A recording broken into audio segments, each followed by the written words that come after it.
Good afternoon, good evening, and good morning, and welcome to day one and session one of the AMBA and BGA Festival of Excellence. For those of you that don't know me, my name is David Woods-Hale. I'm Director of Marketing and Communications at AMBA and BGA, and it's my pleasure to welcome you all to the festival and also the first session, which is Innovation for Success in Business Education. Shortly, I'll hand over to Simone Hammer, Global Marketing Director, Learning and Training Solutions at our sponsor Barco, to chair the session. But before I do, I just have a little bit of housekeeping. So if you're not able to attend the entire session, don't worry, because all the sessions will be recorded and we'll share those with you in the post-event communications about a week after the festival ends. We want this session to be as interactive as possible. So you'll see at the bottom of your screen, there's a little Q&A panel. So don't be frightened to put your questions forward for the panel, and we'll try and get through as many of those as we can. If you have any comments or questions for myself or Paul, just pop them in the chat box and we'll be able to come back and help you. Otherwise, I think that's everything. So I'm going to sign off now and hand over to Simone to start the session. Thank you very much.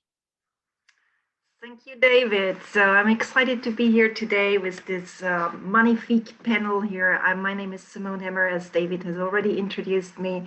I'm working for a company called Barco, mostly known for visualization, projectors, ClickShare maybe as well, but we are very much also in education and training with a virtual classroom solution, and we have just today actually has been published a research that we have done together with AMBA on virtual remote learning and virtual classroom solutions that I'm really excited about.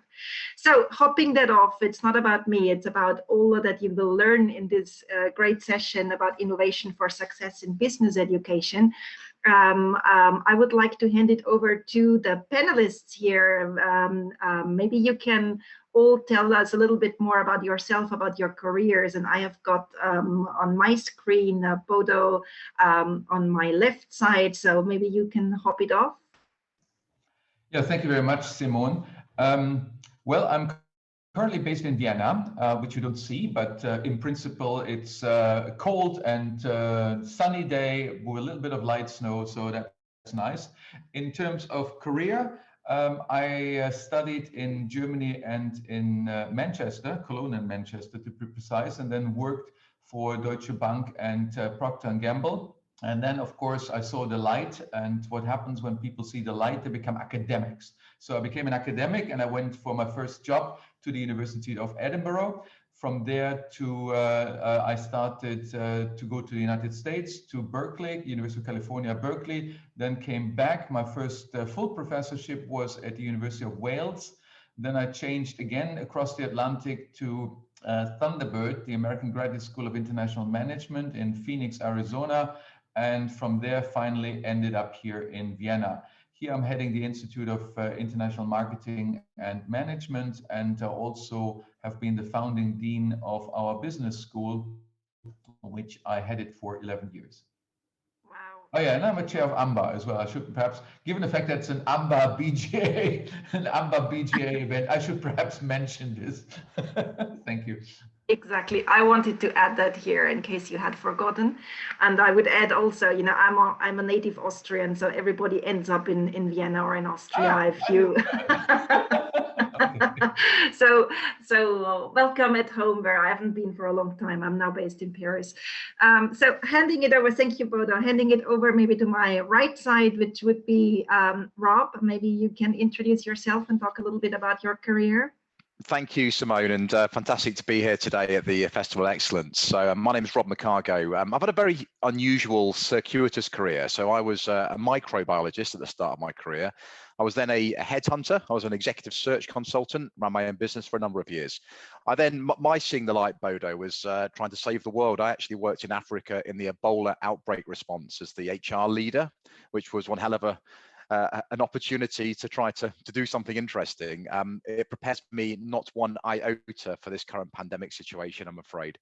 And then the sort of later part of my career, I've worked for PwC, one of the world's leading professional services businesses for the last 6 years.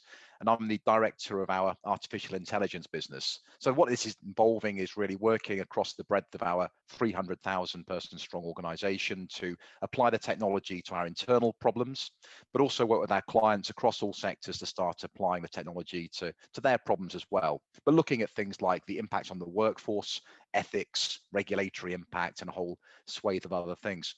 Another hat, I was recently appointed as an honorary visiting fellow at the business school formerly known as CAS. So I'm not sure if they're here today, but hello if you are, and a pleasure to be here. Thank you, Simone. Thank you, Rob. Not in Vienna, but that's okay. You know, nobody's perfect. And we'll get very nice insights on your business knowledge. Thank you. So heading over to Manisha, maybe if you can do your introduction, please.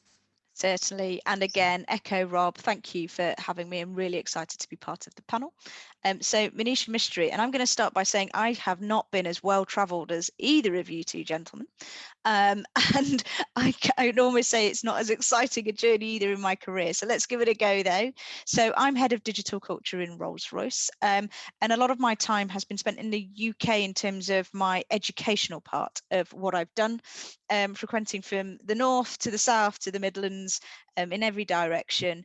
And I studied in product design actually, and came away going into IT, which is obviously a logical connection. I'm sure many can see that. I certainly didn't, and kind of pathed my way through from being very much on the shop floor and back end, right the way through to front end into a managerial post with what was Fujitsu Services. Went through a period of consulting with them on delivering efficiencies in services and in IT and IT management, and then moved over and joined Rolls-Royce, where I started a very different journey in looking at digital services, delivering some of those, so going more customer end.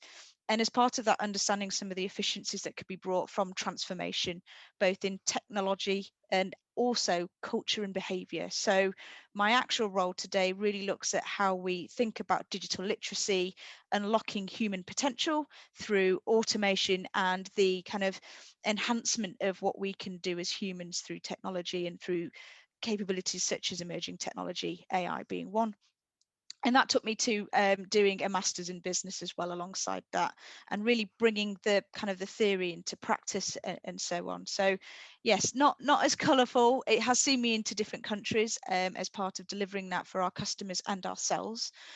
However, I'm looking forward to hopefully adding a few countries to my places of visit once lockdown obviously moves away.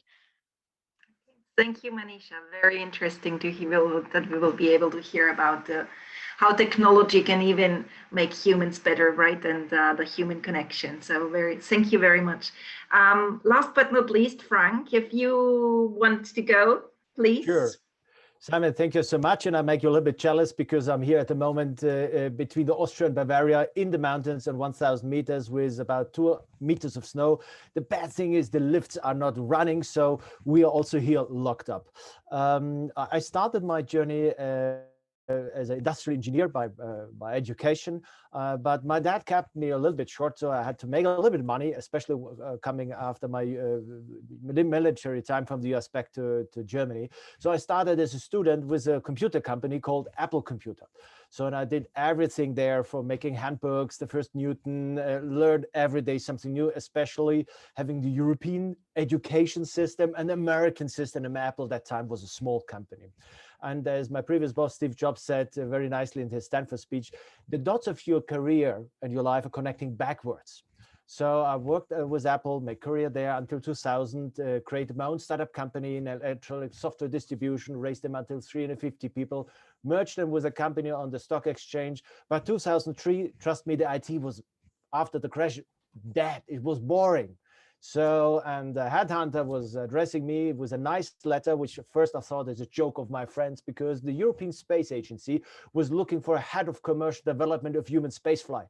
And I said, wow, that's cool, working with astronauts. Later, I realized that I ended up in a multi-governmental organization where the UK still remains a member state, by the way. And later, I think I did that for 3 years. And then one of the director placed me to something exciting, was technology transfer, startups, innovation. And I'm doing that nearly since 17 years. And I'm now head of innovation and ventures at the European Space Agency. We support with the world's biggest space-related entrepreneurship network, about 230 deep tech startup companies each year across 60 locations, with university together, with the ETH Zurich, with SDFC in UK, in Austria, all in the ESA member states, about 150 business cases. And we try to be, I would say, sometimes the aliens even in our organization and pushing the boundaries. And by the way, we work also with business schools. So we have a long-standing partnership with SAMS, so also bringing the business to students, to our startups, to the agency, and vice versa. And still, I can tell you, we have a lot of fun.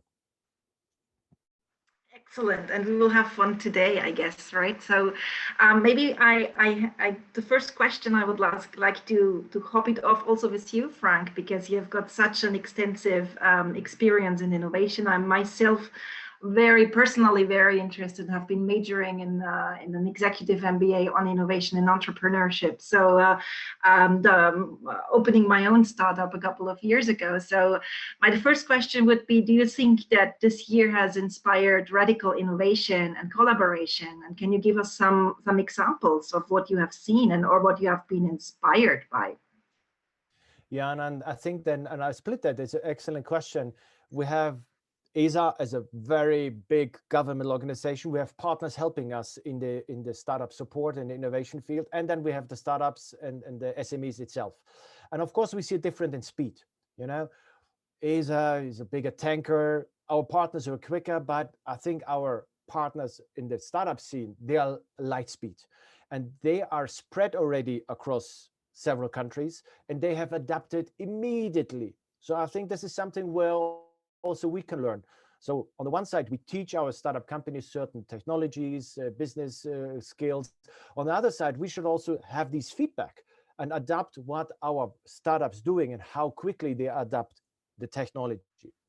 And ESA on the one side is pushing certain technologies which become or are already the backbone of our digital economy, which is, of course, navigation, which is not only where you are, but is also managing your grid and your transactions in banks.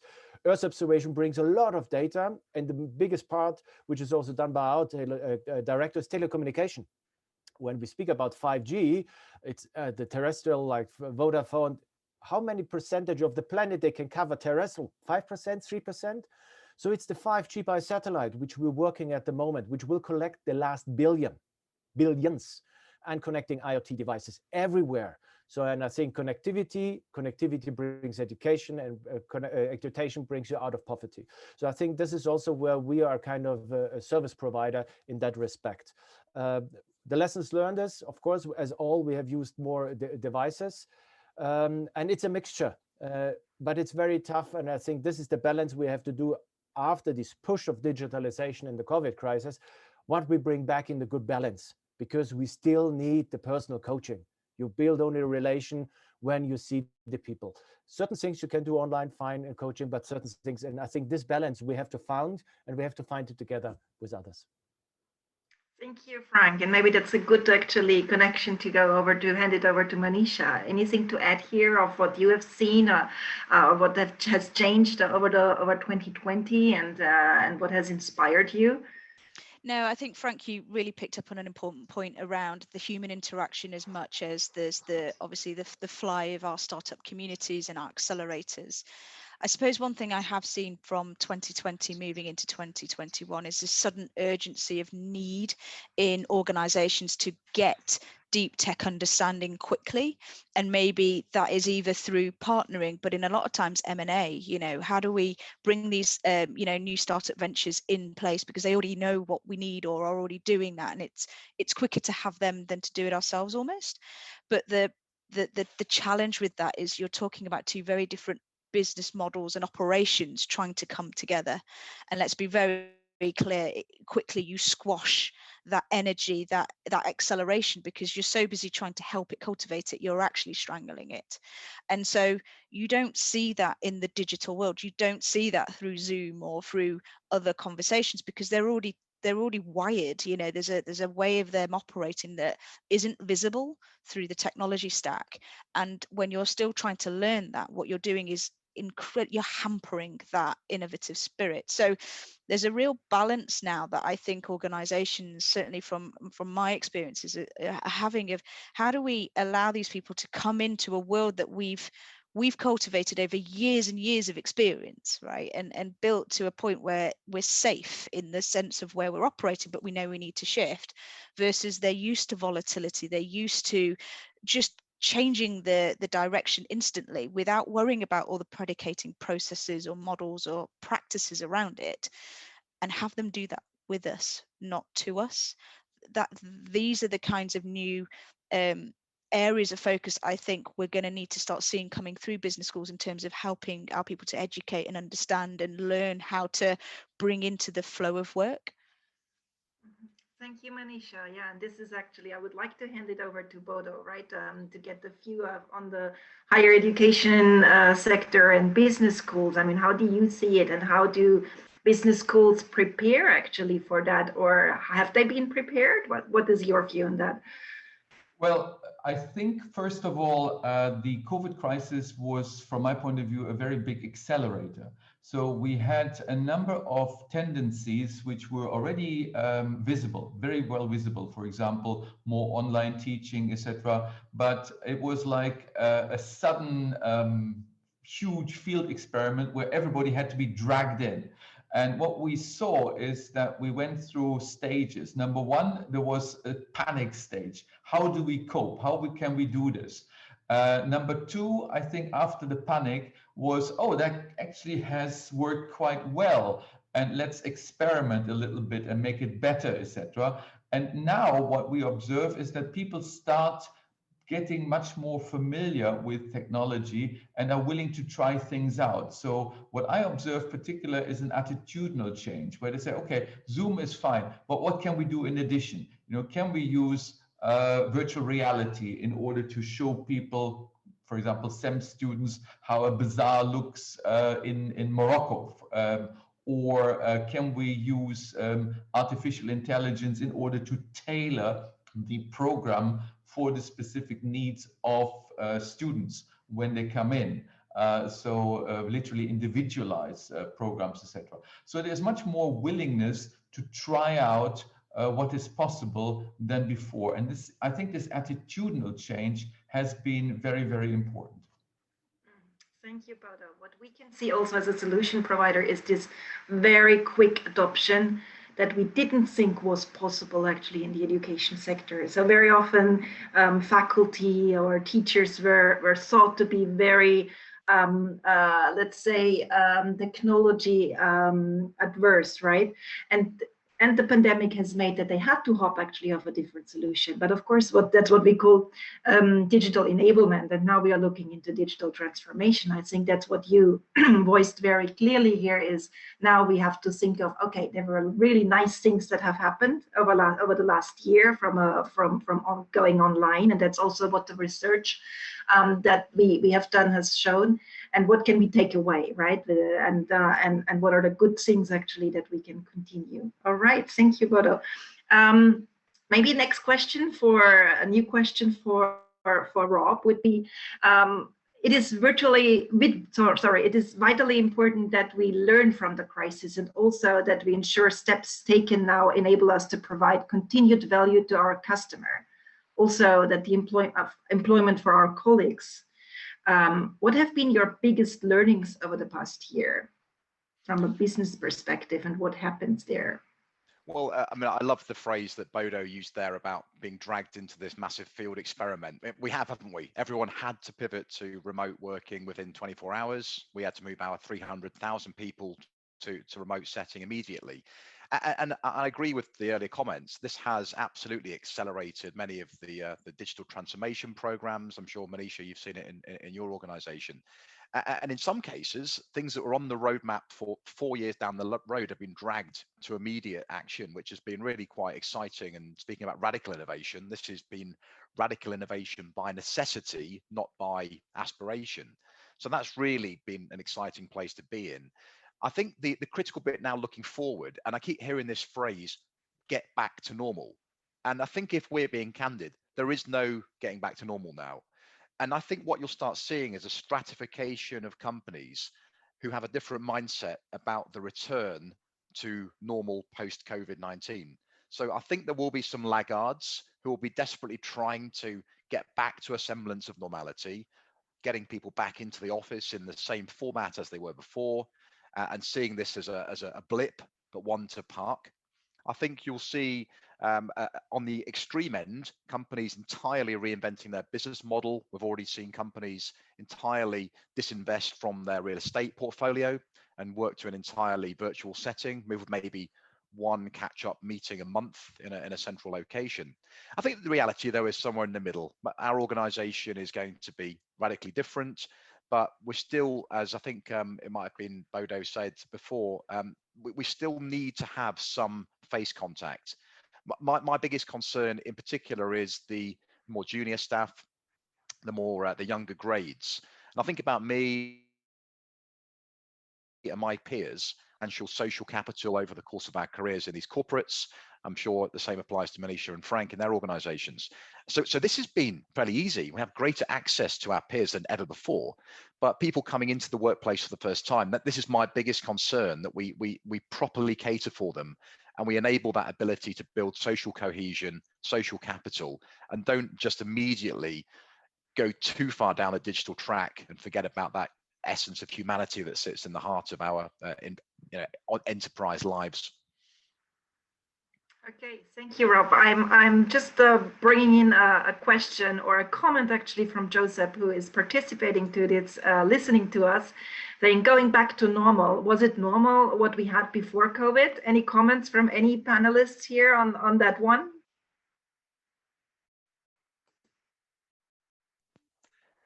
I mean, you want to pick up on that, Rob? Yeah, it was my point, wasn't it? I guess, and yeah. No, there wasn't at all. There was no standard normal at all before. But I think people have been desperately trying to cling on to an anchor, a center of gravity that they can reorientate their businesses by.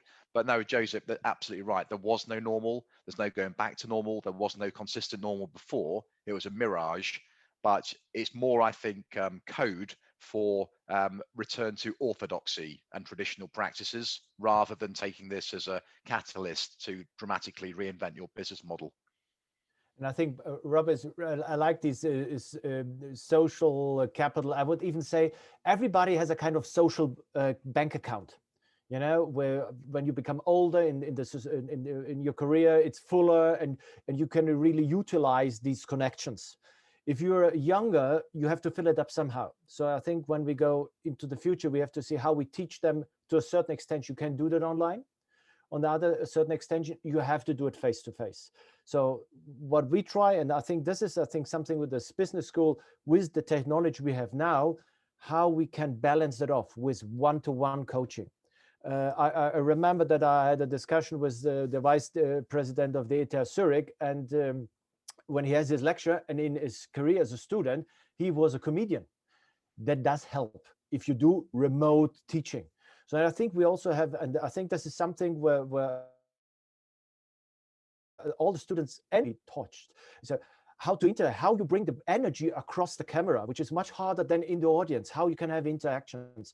And I think these are the fine soft skills you have to translate into the wire, or with the technologies. So I think it's the mixture between the technology and the soft skills in a new dimension. We see that always our events, it's different than our event with the audience. You need more a producer like we have today. So, and I think this to adapt, I think that's the challenge, adapting our soft skills, make them in the digital format. Yeah, I would like to add. Sorry, Bodo, go ahead. Sorry. Since we had the topic of challenges, I also think it's very, very important to recognize that the new environment, the COVID environment, is not well served by basically doing exactly the same in terms of teaching and putting it on Zoom. That does not work, full stop.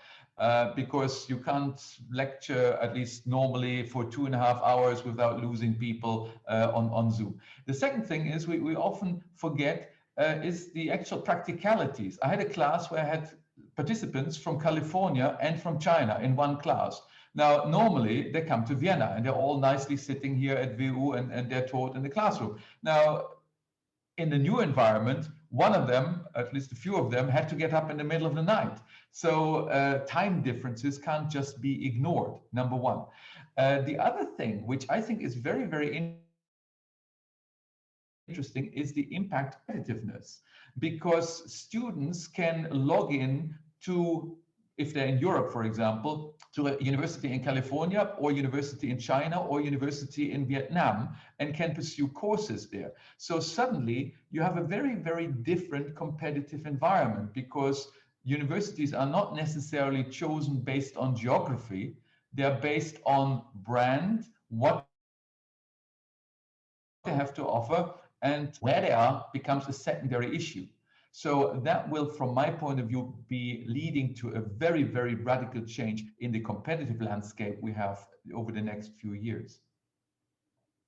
Exactly. At the same time, I guess, Brodo, to add up on that, giving extremely nice dimensions actually of growing for the different institutions, right? I mean, but in a competitive environment. And I would like also to back up Frank what he was saying. I mean, what we hear from faculty is technology should really just assist and support actually everything that we are doing, right? It should be in the background, and we shouldn't really be thinking about it, right? It should be so natural, and should enforce engagement with students and learning outcomes, right? You're laughing, Frank. You want to say something? Yeah, but this is what I was part of, responsible also for the Apple education program in Europe, and this is what it's about. You know, it's a tool. And that's the discussion today with our director, and she's totally agreeing. We're not selling technology, we have to sell solutions. And I think this is something where we have to mitigate, and theoretically the business schools are the best melting pot for that. Huh? Thank you. Maybe we move on. I'm looking at time, and that it's a very lively discussion, so very good. Maybe question for you, Manisha. Are businesses as a whole set up to survive a growing number of challenges today, especially when it's impossible, or it seems to be impossible, to predict what's around the corner? I think it's a really good question. I would say that it's the challenges that we're facing. I completely agree with what Bodo said. It's an acceleration. I don't think they're not there. I think all we've seen is that they've come much harder, much faster. And as a result, they feel bigger. But actually the level of change that we're seeing was always a kind of an inevitability for those that are laggard or in the front runnings of this. And I would say that all organizations, I genuinely think, can be ready if they're willing to collaborate and accept the areas of vulnerability they have, and that others are better and can help them with it. I do think there is a real need to reflect and to make that time to reflect, whether you are a board or otherwise, to help understand where are those gaps and where in the market can you best serve that need and get that. Because if you look at where really advanced evolution of innovation is taking place, it's where you've got almost companies that are not adjacent. Yeah, they're competing, but they're coming together because they recognize the sum of the parts, and them coming together gives value to both entities. And right now we're in a phase of survival. You know, there are very few companies that are thriving, and where they are, it's because they've got the niche, they've got what we need, whether it be an educational platform provider, for example, or somebody that is able to service what we need right now. That's not to say the world won't be ready for those that have been serving before. They're just going to need to do it a different way. And so that uncertainty is always going to present itself, and getting comfortable with that, I think it will stand customers and companies really well. And that's something we've been having to do at Rolls-Royce. You know, look hard at what you do, understand who it is that's helping you do that, or where you've got those gaps, and go seek it. This isn't about a not invented here, therefore we can't use it. This is about we have a need to exist, a need to survive, and then to thrive. And having that basis at a leadership level, as well as allowing it to flow within the employees, is crucial, because we've just talked about it. We talked about emotional intelligence amongst our workforces, but what about empowering them to then act on it, to then bring it to bear? Because in an organization, personally, that's our biggest asset and our greatest expense. You know, it's the thing we put the most investment in. So how do you unlock that? And that's where you will manage this challenge of uncertainty and change. Thank you, Manisha. I would like to hop on one of your comments here about those that are surviving are the niche players. And Frank, you're working a lot on the startups. Do you see that startups are really adapting and are playing this game of positioning themselves into these niches of what is really needed today? Definitely, and I was saying there are two ways anyhow for industry or innovation: either evolve or die out. Yeah, some governments, even as the German government, thought invest in stolen subvention helps, but you cannot cheat nature. Evolve or die out, and that's good, because in nature, if something dies out, it makes room and the new spaces fill it. And I think this is what the startups do. They have to act quickly and adapt quickly, and if industry doesn't, their mistake. You know, evolution will wipe them away. And most of the time, that's the funny thing, is the startups knocking even on the door of these giants and say, please work with me. And they ignore them, or some ignore them, and then become Dell. Not Dell, wrong, Kodak. So I think this is something where we can learn. And I think this is where, when I see also the teams, there are more than one diversity. And these are the best startups normally we have. Most of them, there are 3 or 4. Yeah, it's look like Microsoft, look to Apple. It was always more than one. It's always one master. No, just kidding. But no, it's a good team which makes the difference. And this diversity and this quick movement really helps. And I think that's fresh blood. Everybody needs that. If you want to do digitalization in your organization, need fresh blood, at least fresh minds. Thank you, Frank. I would also like to hand it over to Rob. You say you're an evangelist for responsible technology, and I would love to actually go into that as well. I mean, if we talk about businesses, startups that take the kind of advantage of what is happening right now, how can we do that in an ethical way? How do you see that? Well, this is really interesting, Simone. So to give you an idea, if you take a survey we did in November, we surveyed 1,000 business executives, and it looked like 52% of them were directly accelerating their adoption of AI off the back of the pandemic. And that's great. That opens up a whole array of new use cases to make jobs better, to make them more efficient, to mitigate risk. And it's a really exciting time to be in the space. The risk with this sort of technology is if you race in without some of the right level of understanding of the implications, the externalities, and the unintended consequences, I think you can really end up in hot water. It can cause reputational harm. It can lead to regulatory sanction or commercial damage, especially with these more pioneering types of technologies. And this happened in education, of course. We've seen this in the A-level situation in the UK. We've seen a real pushback against proctoring software in the education system. And unfortunately, because of the homogeneity of the workforce that builds these technologies, mainly people like me and Frank, it doesn't bring enough diversity into the equation to produce technology that's beneficial to all customers, members of your workforce. So we've seen some really quite negative impacts of this technology. So this is also an opportunity, though, and I was thinking about where business schools play a part in this. It's certain that technology will play an ever more important part of our roles as business leaders. That doesn't mean that everybody is PhD data scientists, they're top-end machine learning engineers. There's a broader ecosystem of people that I think are becoming technologists. And if I think about my team, yes, there are those skill sets in there, but there's brilliant comms people to help educate the staff on what we're doing with their data, for example. There's lawyers, there's people from a product management background like Manisha's original career. And I do have full-time ethicists in my team, and they run workshops. They have an ability to pull the plug if they're not happy with a use case, and we model secondary and tertiary unintended consequences above and beyond that compliance process. And this is great. So if there's a way that we can think about how do we prepare the optimal business leader of the future, they're tech savvy, but they've also got that understanding of the broader implications of emerging technology as well. And I'd love to see that hardwired into the curricula of business schools in the years ahead. Thank you, Rob. In very interesting question also about, I mean, how can we educate better actually the future leaders for this future that is still unknown? Anything to add here, Manisha? I definitely echo what Rob has just shared around that technologist and breadth of understanding and appreciation in there. I think there's a lot that Frank has also touched on, you know, the human vulnerability and those softer skills that need to come through. I mean, the influencing side of bringing in technology that innately people are in fear of. You know, how do you ensure that you're not just supporting your workforce or your leadership in understanding this, but then also the customers and thereafter, and playing those different roles?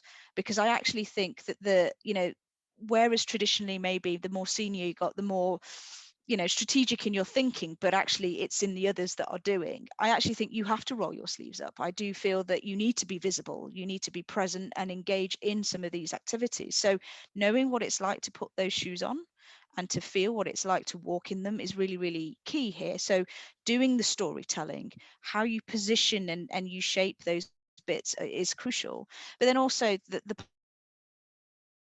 partnership side, I cannot speak more to what Frank said around how do you engage with startups and enable them to flourish or incubate, and therefore again build a cohesive community around you, both in academia, in tech startups, within the space of business, and in competitors and customers alike, that you can go to and flow information through to better serve and to consider that sustainability agenda, because that's front and center and is definitely not going away. Okay, thank you, Manisha. Bodo, since you are really very deeply involved in higher education, how do you see actually that institutions are adapting to the education of these future leaders? Well, I think the adaptation comes also as a student demand, because at the end of the day, students are both our products on the one hand, but also our customers, because they want to have a wider agenda. Students are interested in CSR, they are interested in sustainability, and they are wanting to have what I like to refer to as profit plus. Because of course, business schools are still about teaching something about profitability, etc., but they have suddenly loads and loads of different agendas. And I like the way Rob put it, saying, you know, we are going into a very, very interdisciplinary world. And that is incredibly important, because we have to reach out to, for example, technology departments within the universities, IT departments within the universities, communication departments, ethicists, etc., and bring them together. So how do you do this? You have to make sure that the MBAs you train become very, very good communicators, listeners, and are able to integrate different, basically, disciplines, knowledge streams, etc., and also know when their own knowledge comes to an end. But it is this interdisciplinarity which is absolutely crucial in future, and where business schools presumably will have to put quite a lot of emphasis on. Thank you, Bodo. I would like to go to another question, which is about, well, very connected to this one, but it's about creativity. And I have assisted to several talks and conferences about creativity. And one of the researchers from Milan said that in one study that creativity only appears in emergency situations, right? Like war, the best inventions have come out of there because there was really emergency, right? Well, pandemic, it's kind of an emergency, even if the French president said we are in war, right? Which was maybe not the best thing to say, but we are still in an emergency situation. So the question here would be, how are boundaries being pushed in terms of creativity in theory and practice at business schools? Maybe Bodo, you want to start and top it off? Well, it's always very difficult to say how is this done in business schools, because business schools are a very heterogeneous lot. Business schools may or may not be private, or they may be governmental. They may be involved in bigger universities, embedded in bigger universities, or they may be self-standing, and so on. So to answer this in general is virtually impossible. However, we have seen some best practices or some interesting examples. For example, business schools that put a lot of investment, a lot of emphasis on innovation hubs and working with startups, and while doing this, bringing together students from different departments of universities and also go beyond the universities and work with industries. So I think one of the characteristics we find is that we find a, how should I say this, a breakdown or a blurring of boundaries. There is no hard boundaries anymore and say, well, that's not the business school, that's the engineering school, or that's not the university, that's a department or a company somewhere else. So we have to bring these boundaries together and be very, very project focused and see what is the best talent we can use in order to happen. And then we start looking at, okay, where are they actually based? Are they in industry? Are they in the UK? Are they in the US? Are they in China? Where is the leader in technology at the moment? How can we engage with them, etc.? So you have to work cross boundaries. And in order to do that, again, we are sort of completing the circle in a way. You have to become a really good communicator and listener to bring this together.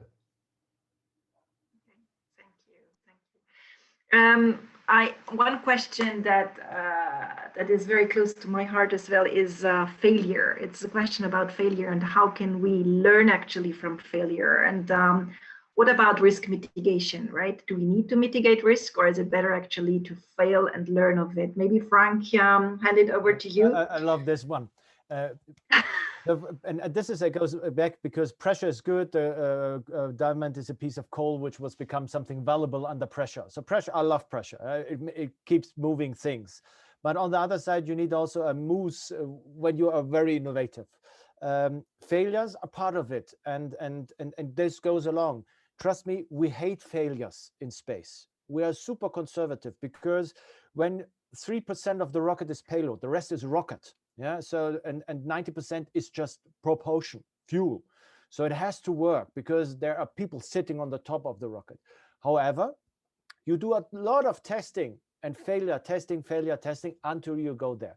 So I think there's a time where you fail and you should fail, and there's a time where it has to work. Yeah, it depends. If you have a car, it can more failure rates than space missions because they're more expensive. And I think this is something where we go back to the culture and we see opportunities, not challenges, not problems. And it's the same I'm always taking when we go skiing. You will fail if you become a good skier because it's part of it. It's part of the game. The same with cycling, going on the ice skate. It's part of it, and this is I think is a failed culture. And if you do not learn out of your mistakes, then you have a problem. And I think this you build also in your R&D strategy when we go back to the technologies. For example, we fund our industry. 90% of our budget of our 8 billion goes to industry. ESA is not building, it's the industry. We fund a lot in the beginning, so we de-risk. When it goes closer to market, our share will go back. So, and I think this is something which works very well. So failure is part of the culture, part of the journey. And I think this goes back, which now you teach anyhow in the business schools, and I want to go back with the failures because the business school have this unique opportunity to educate the existing management or C management structure how to cope with these situations, how to cope with digitalization, and not making a Word document and saying that's digitalization. So I think this is and this is the fine balance, which is a super opportunity you have now, and especially with the diversity we have here in Europe. Thank you, Frank. Rob, does that resonate with you? I saw you reacting with your I was thinking a lot body about language. I was thinking a lot about the makeup of the industries on the panel. You know, you're thinking space flight, aerospace, and you would have thought business consulting, auditing, etc. sounds a bit lower risk. But it's very interesting, isn't it? Because the implications for failing in a heavily regulated industry are absolutely catastrophic. They're so profound and can be existential threat. But I think what Frank was talking about is how do you inculcate a culture of celebrating and encouraging failure when it's appropriate, so that you don't fail on the main event. I think where possibly businesses like mine have failed is in allowing a permission to failure in the earlier phases. So, you know, there's no permission to fail in the big event, but there's no permission to fail in the sort of the in-house type of prototyping.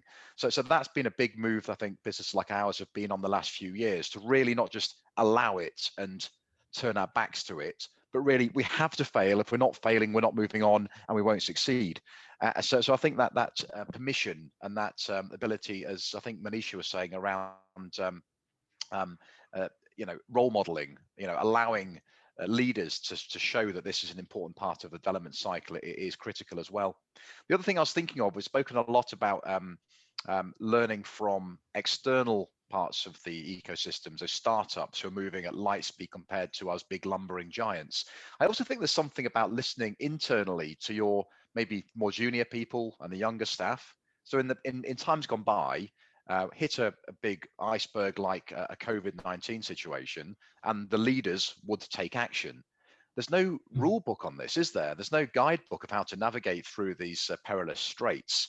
So I think what I've been encouraged about is how we have brought the juniors into the room to display their curiosity and their creativity, and sort of cooperatively start pulling together some of these solutions. It's been far more collaborative with the junior staff. Okay, thank you. So looking at time, so would like to hand it over. We still have lots of things to discuss, and there are many questions coming in from our participants listening to us.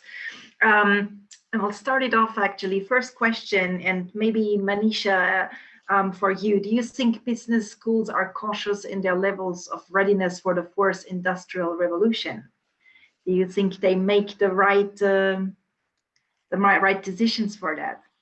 That's a big question. I think so. I can only speak from the perspective of what I see and hear, and from the colleagues who are currently taking their pathways through business schools. Actually, mine is some time away, but I think it's about having, sort of back to Rob's point, that conversation, making sure that it's not being led from a position of I think this is what they want and therefore we go, but ensuring that the voice of the customer, almost, so that the participant is coming through and shaping as you go. I think what we've all started to see is that and to the point that Rob and Frank were talking earlier around that culture of failure, is we have to become more adaptive. We have to understand that in order to do that, we've got to take the steps iteratively and provide the environment to allow it to foster and to be okay.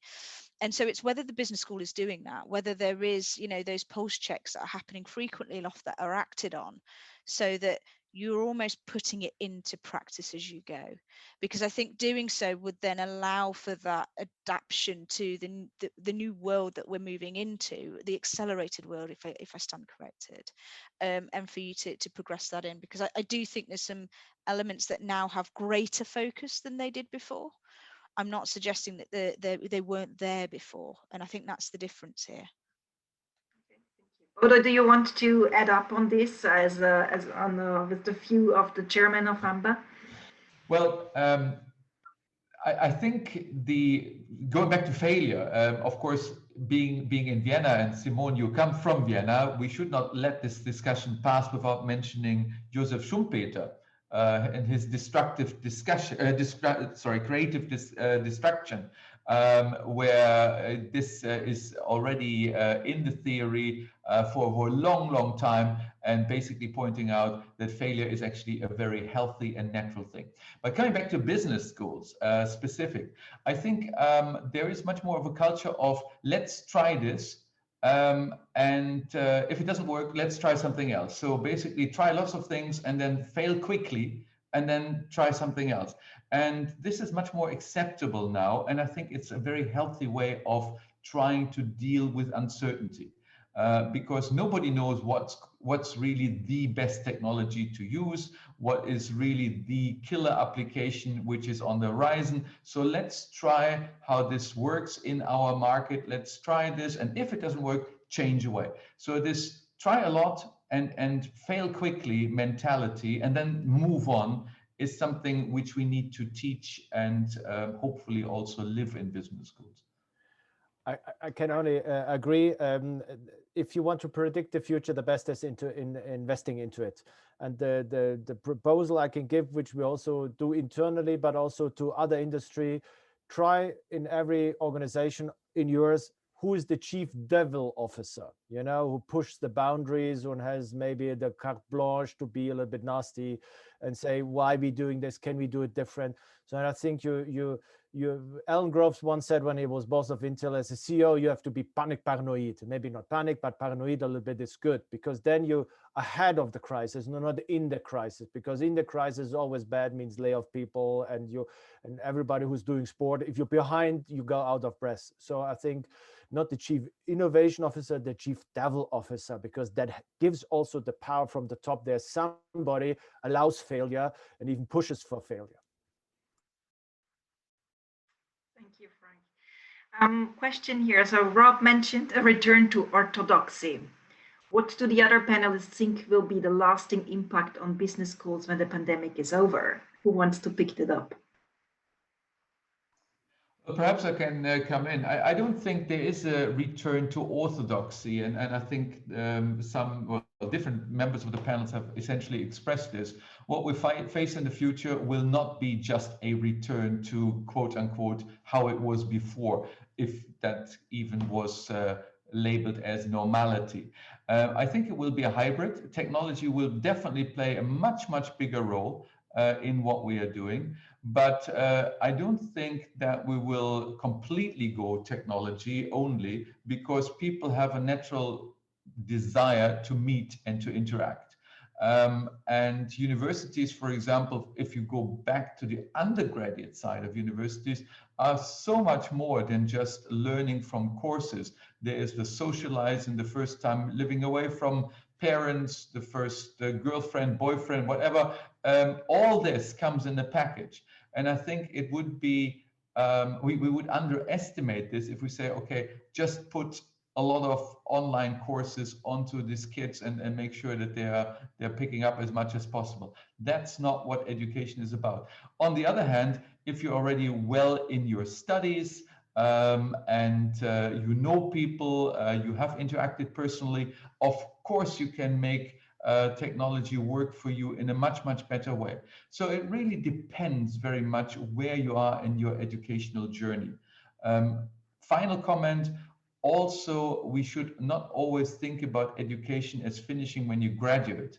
One thing we haven't really touched upon because of time is lifelong learning. And I guess, again, this is becoming much more important, to just basically continue learning after graduation and do this in a very systematic manner.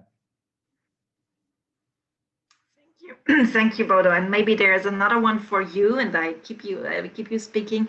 How do you think the fundamentals of the MBA need to change in the next 5 years? Big question as well. Well, I've tried to touch on a few things which I see already, namely that we become much more interdisciplinary. So we go and add subject areas such as sustainability, such as CSR, such as a very fundamental understanding of technology, what's possible. People who do an MBA don't need to understand each technical detail, but they need to have a relatively good understanding of what technology is used for and what kind of benefit it can bring. So essentially, I see a widening of the curriculum, which is difficult because we try to put too much, be careful that we not try to put too much into an MBA program, but there was definitely a widening. That's number one. Secondly, there's a tailoring, in particular in terms of executive MBAs, because people come with different backgrounds. There may be having an education as accountants or as finance people. Well, do they really need to go to introduction to finance again? Presumably not. Some have HR experience. Do they need to do this again, etc.? So I think much more tailoring to the specific needs of the students is demanded, and also not only tailoring in terms of their background, but also tailoring in terms of their career trajectory. Where do they want to go? What is the MBA for in their view? So I think we will see quite a lot of change in the MBA curriculum, in the way we deliver the MBA, and in the way we actually tailor the MBA to specific demands of students and of participants. Okay, thank you, Bodo. Maybe one or two last questions looking at time here. Rob, one for you. What innovative technology are you most excited about currently or in the near future? You'd expect me to say AI, but I'll try to be a bit more interesting. I think back to that, the return to place. I think there's some amazing opportunities now to do this better. So let's assume the majority of organizations and business schools are going to move to a hybrid world. So the two things that have to happen here, we have to substantially improve the physical environment they return to. It's no longer sitting there staring at a laptop in a library all day or in an office environment alongside 1,000 heads. And at the same time, we have to substantially improve this virtual environment that we live in at the moment. So for me, I think there's going to be, and I think Manisha might look to this as well, and I'm sure it's being used in ESA, there's some really exciting things happening in extended reality. This is not just about putting a headset on and walking around a room. I think we can massively increase the immersiveness of these experiences, help improve access to the more introverted part of our workforce and our student base. So I think it's that twin approach of substantial improvements in the physical environment at the same time as that virtual environment, and then knitting the two together to create that really high octane and immersive experience. Thank you, Rob. Maybe one last one for you, Manisha. Does technology stifle or inspire creativity? Oh, well, I'm going to have to do the it depends kind of type answer here, right? So I think for me, innovation has to start from recognizing the need. I think it's something Frank mentioned before. Let's not lose sight of just doing the fun and fanciful. There still has to serve some form of a purpose at the end. And actually, let's not forget that the most advanced species on the earth is human, right? So we can't lose the value that we bring as individuals. And we are not technologically advanced, but in our minds, we're incredible. The synapses and the level of craziness that goes on in our brain is so advanced beyond what AI or any technology is doing today. So I think it plays in two sides. I think it's about recognizing how it augments and enhances what you do and seeing it as an enabler. And that way it won't become the thing that stops you, because actually it's evolving so quickly. I don't think you can sit there and ever say it's going to stop you. It's about knowing where it's going, and I think having that, which is what is human insight and intuition, is key. But it's also something that Rob hit on. It's that ethic part of it. How is it being applied in a way that therefore doesn't create those unintended consequences that then give tech a bad name, that then causes it to be seen as a detractor rather than an enabler. So yeah, that's why I'm going to throw the it depends bit in it, because it's where you're positioning it in what you're trying to do. Thank you, Manisha. I think we have time for a very last question, if that's okay, David, and then I hand it back over to you. Maybe one last one for you, Frank, if you agree. How have rapid innovations as a result of COVID-19 impacted the perceived value of formal business education? What's your view on that one? Oh, that's a good one. I think it's the curiosity which drives us all, yeah. And a society stops exploring, stops progressing. So and COVID has pushed in all areas, not in education, and also how we see data, how companies see the need. And again, this is your chance to change the business model in super short time. Amazon Web Services was pushing for that. See, we have going light speed where we thought it takes a decade, and I think that's the change where the education system say, okay, let's use the tools. We go for that, but the mindset, I think that's the biggest one. We have to do it now, not tomorrow, in 3 weeks, it's now. So this is where I think it's really going to warp speed within a second, and nobody was aware of it. So, and this is, I think, an opportunity. And this is the biggest change in all of the technology fields which we have using that. Does not matter which one, if it's the internet, if it's the virtual reality, if it's the data set, is the visualization, does not matter. It goes through all the media, it goes through all the technologies what we have, joint R&D and so on. Can I just come on with one additional comment, because I think it's very, very important, and to that extent, I'm contradicting a little bit what Manisha said before, that we see technology not only as an enabler, but also as a driver. Because, and this comes back to what Frank said, what we see is that people play with technology, they become comfortable with technology, and then they say, wow, and now we can do this. And now let's try this out. And now let's work, I don't know, find out what we can do with holograms, or try and find out what we can do with virtual technology or something like this. So it is also becoming a super accelerator of creativity and of things to be tried out. So from that point of view, I think what we have is a really, really exciting time ahead of us, because what we can see is that presumably many, many more innovations will come from both industry as well as business schools. Let's look into the stars, not down to our feet, as Mr. Hawkins said once. Absolutely. Thank you. I think that is rounding up this session very well. I can just say as a writer, that's also what we see, that that institutions come back and look at us and say, tell us, show us the future, show us things that we don't know yet, and to make learning and teaching better. How we have multiple examples actually of sometimes even technology can be better than in classroom teaching, right?